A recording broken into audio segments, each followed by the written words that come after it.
You ask Tiger to solve. This deals with linear equations with one unknown. The final result is q equals 8. Let's solve it step by step. Simplify the expression. Multiply the fractions. Expand the parentheses.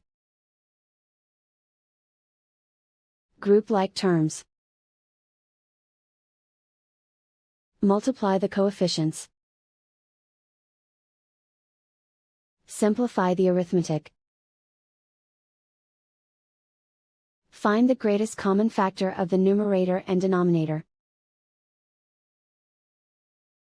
Factor out and cancel the greatest common factor.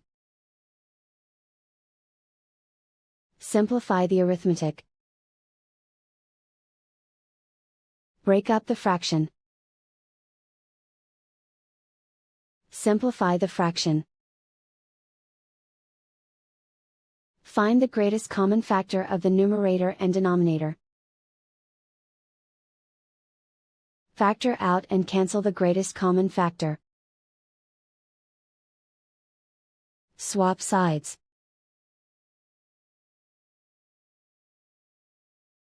Group all constants on the right side of the equation.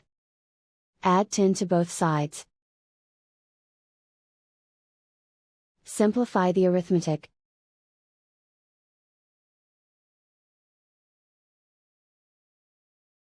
Isolate the q. Multiply both sides by inverse fraction 4/-3. Move the negative sign from the denominator to the numerator.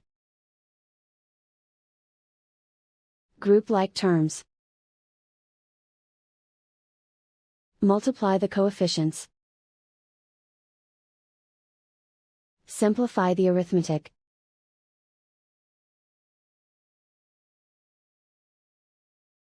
Move the negative sign from the denominator to the numerator.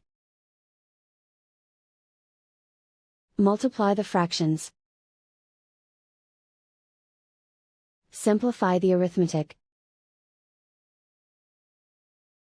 And so the final result is q equals 8.